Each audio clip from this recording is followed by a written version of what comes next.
नमस्कार सभी विद्यार्थी मित्रों को।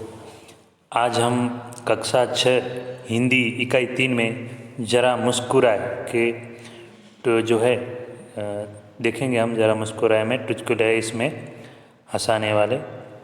तो जीवन में हास्य का बहुत ही महत्व है। हास्य जीवन के दुख को भुलाकर नई उमंग भर देता है। हंसने से हमारा स्वास्थ्य अच्छा रहता है। तो कहा है कि जीवन में जो हास्य है, हंसना ज़रूरी है।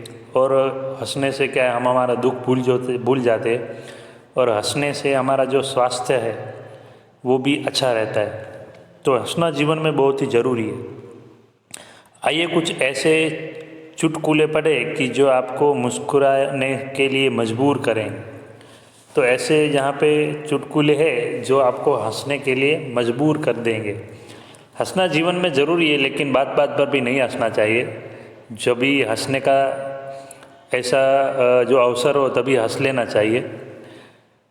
बाकी बिना वजह जो हंसते हैं उसको फिर लोग पागल कहते हैं। तो पहला जो है चुटकुला वो पढ़ेंगे हम, देखेंगे। आप भी थोड़ा ध्यान से समझिएगा तभी हंसना आएगा, वरना कुछ चुटकुले ऐसे होते हैं कि 2-3 दिन बाद समझ में आते हैं और अकेले अकेले हम हंसते हैं।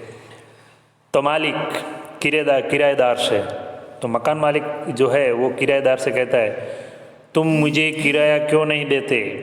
किराएदार, आपने ही तो कहा था इसे अपना ही घर समझना। तो इसमें कहते हैं कि किराएदार को पहले ही मकान मालिक ने कहा था कि तुम अपना ही घर समझ के रहना। मतलब किराया तो देना पड़ेगा ना, घर भले ही वो अपना समझ के रहे, सब साफ सफाई करे।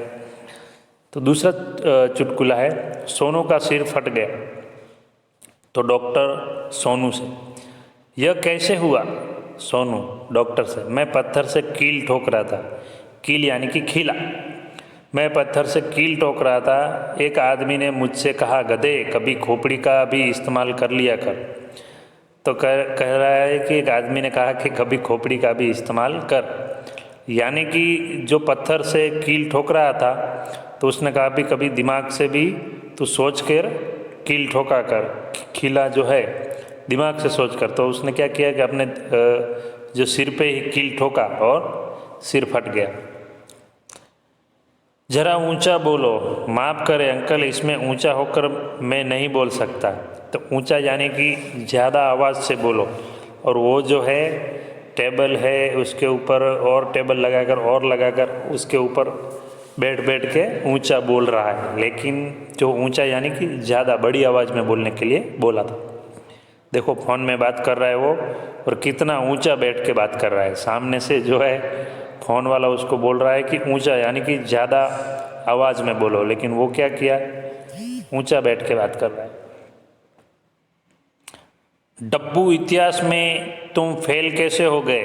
तो उसकी मम्मी है वो डब्बू को पूछती है कि तुम इतिहास में फेल कैसे हो गए?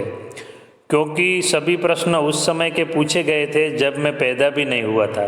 देखो ये भी बहुत बड़ी हंसने वाली बात है कि जो है डब्बू बोल रहा है कि इतिहास तो पहले के समय का है, तभी मैं पैदा ही नहीं हुआ था, तो मैं इतिहास मेरे को कैसे मालूम होगा? तो वो फेल हो गया।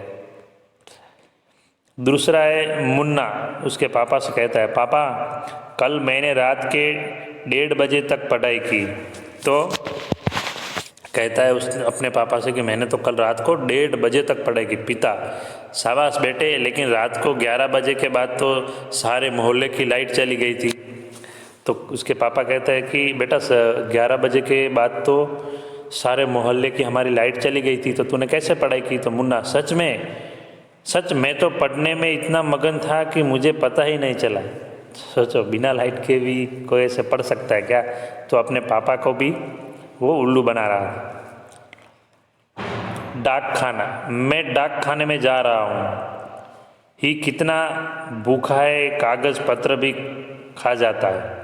तो एक लड़का सोचता रहता है कि कितना भूखा होगा ये जो है डाक खाना, कि वो इतने सारे कागज़ पत्र भी है वो खा जाता है।